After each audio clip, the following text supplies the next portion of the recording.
Hi hello welcome back my Dhruti vlogs Kannada channel. ಎಲ್ಲರೂ ಹೇಗಿದ್ದೀರಾ? ಎಲ್ಲರೂ ಚೆನ್ನಾಗಿದ್ದೀರಾ ಅಂತ ಭಾವಿಸ್ತೀನಿ. ನಾನಿವತ್ತು ಬಸ್ಸಾರನ್ನ ಹೇಗೆ ಮಾಡೋದು ಅಂತ ನಿಮ್ಮ ಜೊತೆ ಶೇರ್ ಮಾಡ್ತಾ ಇದ್ದೀನಿ. ನೀವು ಇದೇ ರೀತಿ ಬಸ್ಸಾರನ್ನ ಮಾಡ್ತೀರಾ ಅಂತ ಕಮೆಂಟ್ ಮಾಡಿ. ಬನ್ನಿ ಬಸ್ಸಾರು ರೆಸಿಪಿ ಮಾಡೋದಕ್ಕೆ ನಾನಿಲ್ಲಿ ಅರ್ಧ kg ಹುರುಳಿಕಾಯಿನ ತೊಗೊಂಡಿದ್ದೀನಿ. ಹುರುಳಿಕಾಯಿನ ಈ ರೀತಿ ಹುರುಳಿಕಾಯಿನಲ್ಲಿ ಬರುವಂಥ ಸೈಡಲ್ಲಿ ನಾರನ್ನೆಲ್ಲ ತೆಗೆದು ನಾನು ಕಟ್ ಮಾಡಿ ನೀರಿನಲ್ಲಿ ತೊಳ್ಕೊಳ್ಳೋದಕ್ಕೆ ಹಾಕಿ ಇಟ್ಕೊಂಡಿದ್ದೀನಿ. ಹಾಗೆ ಒಂದು ಆಲೂಗೆಡ್ಡೆನ ಕೂಡ ಕಟ್ ಮಾಡಿ ಸೇರಿಸ್ಕೊಂಡಿದ್ದೀನಿ. ಆಲೂಗೆಡ್ಡೆ ಆಪ್ಷನಲ್ಲು, ನಿಮಗೆ ಇಷ್ಟ ಇದ್ದರೆ ಹಾಕ್ಕೊಳ್ಳಿ, ಇಲ್ಲಾಂದರೆ ಬೇಡ. ಮೊದಲಿಗೆ ಒಂದು ಕುಕ್ಕರ್ಗೆ ನಾನಿಲ್ಲಿ 1.5 ಲೀಟರಷ್ಟು ನೀರನ್ನ ಸೇರಿಸ್ಕೊಂಡಿದ್ದೀನಿ. ಒಂದು 150 ಗ್ರಾಮಷ್ಟು, ಒಂದು ಅರ್ಧ ತೊಗರಿಬೇಳೆ, ಒಂದು ಅರ್ಧ ಹೆಸರು ಕಾಳನ್ನ ಸೇರಿಸ್ಕೊಂಡಿದ್ದೀನಿ. 2ರಿಂದ 150 ಗ್ರಾಮಷ್ಟು ಬರುತ್ತೆ. ತೊಳ್ಕೊಂಡು ಕಾಳನ್ನ ಸೇರಿಸ್ಕೊಂಡು ಹುರುಳಿಕಾಯಿ ಹಾಗೆ ಆಲೂಗೆಡ್ಡೆನ ಚೆನ್ನಾಗಿ ತೊಳ್ಕೊಂಡು ಕುಕ್ಕರ್ಗೆ ಹಾಕ್ಕೊಂಡು ರುಚಿಗೆ ತಕ್ಕಷ್ಟು ಉಪ್ಪನ್ನು ಹಾಕ್ಕೊಂಡು ನಾನಿಲ್ಲಿ ಒಂದು ವಿಸಲ್ನ ಕೂಗಿಸ್ಕೊತಾ ಇದ್ದೀನಿ. ಸಾಕು, ಒಂದು ವಿಸಲ್ ಬಂದರೆ ಬೇಳೆ ಎಲ್ಲ ಚೆನ್ನಾಗಿ ಸಾಫ್ಟಾಗಿ ಬೆಂದ್ಕೊಂಡಿರುತ್ತೆ.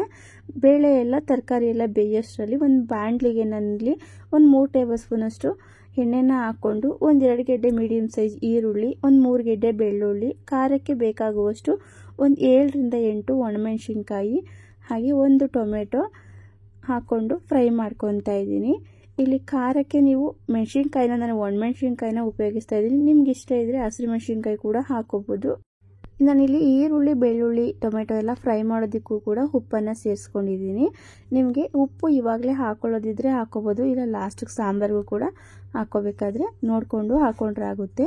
ಮೊದಲೇ ತರಕಾರಿಗೆಲ್ಲ ಉಪ್ಪು ಹಾಕಿರ್ತೀವಿ, ನೋಡಿಕೊಂಡು ಉಪ್ಪನ್ನು ಎಷ್ಟು ಬೇಕಷ್ಟು ನಾವು ಸೇರಿಸ್ಕೊಂಡ್ರೆ ಆಗುತ್ತೆ. ನಂತರ ಸ್ವಲ್ಪ ಕರಿಬೇವಿನ ಸೊಪ್ಪು, ಸ್ವಲ್ಪ ತೆಂಗಿನಕಾಯಿ ತುರಿ, ಒಂದು 2 ಚಮಚ ನಾವು ತುರಿದಿರೋ ಕಾಯಿನ ಒಂದು 2 ಚಮಚ ಹಾಕೋತೀವಲ್ಲ, ಹಾಗೆ ಒಂದು 2 ಚಮಚದಷ್ಟು ತೆಂಗಿನಕಾಯಿ ತುರಿ. ಬಸ್ಸಾರಿಗೆಲ್ಲ ಅಷ್ಟು ಕಾಯಿ ಜಾಸ್ತಿ ಹಾಕೊಳ್ಳೋ ಅಗತ್ಯ ಇರಲ್ಲ, ಸ್ವಲ್ಪ ಹಾಕ್ಕೊಳ್ಳಿ ತೆಂಗಿನಕಾಯಿ ತುರಿನ.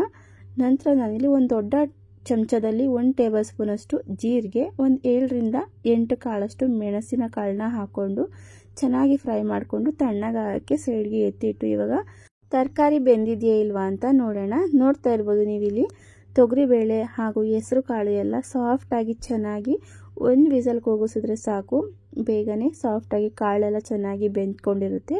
ಇಷ್ಟು ಸಾಫ್ಟಾಗಿ ಬೆಂದರೆ ಸಾಂಬಾರು ಕೂಡ ತುಂಬಾ ರುಚಿಯಾಗಿರುತ್ತೆ, ಹಾಗೆ ತಿನ್ನೋಕ್ಕೂ ಕೂಡ ಪಲ್ಯ ಅಷ್ಟೇ ರುಚಿಯಾಗಿ ಚೆನ್ನಾಗಿ ಬರುತ್ತೆ.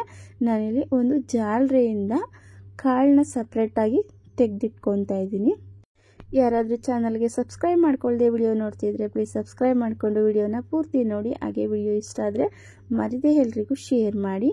ನೋಡಿ, ಕಾಳೆಲ್ಲ ಸಪ್ರೇಟಾಗಿ ತೆಗೆದಿಟ್ಕೊಂಡು ನಾನಿಲ್ಲಿ ಇನ್ನೊಂದು ಪ್ಲೇಟ್ಗೆ ಸ್ವಲ್ಪ ಕಾಳು ಮತ್ತು ಹುರುಳಿಕಾಯಿನೂ ಕೂಡ ಸಪ್ರೇಟಾಗಿ ತೊಗೊಂಡಿದ್ದೀನಿ. ಇದನ್ನು ನಾನು ಸಾಂಬಾರಿಗೆ ರುಬ್ಬೋದಕ್ಕೆ ಅಂತ ಸಪ್ರೇಟಾಗಿ ಸ್ವಲ್ಪ ಕಾಳು ಸ್ವಲ್ಪ ಹುರುಳಿಕಾಯಿನೂ ತೆಗೆದಿಟ್ಕೊಂಡಿದ್ದೀನಿ.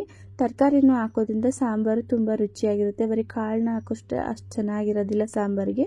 ನಂತರ ನಾನಿಲ್ಲಿ ಟೊಮೆಟೊ, ಈರುಳ್ಳಿ, ಬೆಳ್ಳುಳ್ಳಿ, ಮೆಣಸಿನ್ಕಾಯಿ ಎಲ್ಲ ಏನು ಫ್ರೈ ಮಾಡಿ ಇಟ್ಕೊಂಡಿದ್ದೆ ಅದನ್ನು ಒಂದು ಮಿಕ್ಸರ್ ಜಾರ್ಗೆ ಹಾಕ್ಕೊಂಡು ಗ್ರೈಂಡ್ ಮಾಡ್ಕೊತಾ ಇದ್ದೀನಿ. ಮೊದಲಿಗೆ ಇದಿಷ್ಟನ್ನು ಗ್ರೈಂಡ್ ಮಾಡ್ಕೊಂಡು ಆದಮೇಲೆ ಸ್ವಲ್ಪ ತರ್ತರಿಯಾಗಿ ಅಥವಾ ಫೈನಾಗಿ ಗ್ರೈಂಡ್ ಮಾಡಿಕೊಂಡ್ರೂ ಆಗುತ್ತೆ. ಸ್ವಲ್ಪ ಗ್ರೈಂಡ್ ಮಾಡಿಕೊಂಡು ಒಂದು 2 ಟೇಬಲ್ ಸ್ಪೂನಷ್ಟು ನಾನು ಸಪ್ರೇಟಾಗಿ ಎತ್ತಿಟ್ಕೊತಾ ಇದ್ದೀನಿ. 2 ಟೇಬಲ್ ಸ್ಪೂನಷ್ಟು ಎತ್ತಿಟ್ಕೊಂಡು ಮತ್ತು ಕಾಳನ್ನ ತೆಗೆದಿಟ್ಟಿದ್ನಲ್ವ, ಆ ಕಾಳುಗಳನ್ನ ಅದೇ ಜಾರ್ಗೆ ಸೇರಿಸ್ಕೊಂಡು ಒಂದು ಸ್ವಲ್ಪ ಹುಣಸೆ ಹಣ್ಣನ್ನ ಸೇರಿಸ್ಕೊಂಡಿದ್ದೀನಿ. ಹುಳಿಗೆ ಮೊದಲೇ ಒಂದು ಟೊಮೆಟೊ ಕೂಡ ನಾನು ಸೇರಿಸ್ಕೊಂಡಿದ್ದೀನಿ. ನೋಡಿಕೊಂಡು ಹುಣಸೆ ಹಣ್ಣನ್ನ ಹಾಕ್ಕೊಳ್ಳಿ. ನಾವು ಏನು ಕಾಳನ್ನೆಲ್ಲ ಬೇಯಿಸಿ ಇಟ್ಕೊಂಡಿರ್ತೀವಿ ಅದೇ ನೀರನ್ನು ಒಂದು 2 ಸೌಟಷ್ಟು ಹಾಕ್ಕೊಂಡು ನುಣ್ಣಗೆ ಗ್ರೈಂಡ್ ಮಾಡ್ಕೊತಾ ಇದ್ದೀನಿ. ತಣ್ಣೀರೆಲ್ಲ ಹಾಕ್ಕೊಳ್ಳೋದು ಬೇಡ, ನಾವು ಕಾಳನ್ನ ಬೇಯಿಸಿದ ನೀರೇ ಇರುತ್ತಲ್ವ ಅದನ್ನೇ ಹಾಕ್ಕೊಂಡು ಮಾಡ್ಕೊಳ್ಳಿ. ಇದೆಲ್ಲ ಗ್ರೈಂಡ್ ಮಾಡ್ಕೊಂಡು ಆದಮೇಲೆ ಒಂದು ಪಾತ್ರೆನ ಇಟ್ಕೊಂಡು ಒಂದು 2 ಟೇಬಲ್ ಸ್ಪೂನಷ್ಟು ಕುಕ್ಕಿಂಗ್ ಆಯಿಲ್ನ ಸೇರಿಸ್ಕೊಂಡು ಎಣ್ಣೆ ಬಿಸಿ ಆದಮೇಲೆ ಸ್ವಲ್ಪ ಸಾಸಿವೆ ಹಾಗೂ ಸ್ವಲ್ಪ ಕರಿಬೇವಿನ ಸೊಪ್ಪನ್ನ ಹಾಕ್ಕೊಂಡು ರುಬ್ಬಿರೋವಂಥ ಖಾರನ ಸೇರಿಸ್ಕೊಂಡು ಚೆನ್ನಾಗಿ ಮಿಕ್ಸ್ ಮಾಡ್ಕೊತಾ ಇದ್ದೀನಿ.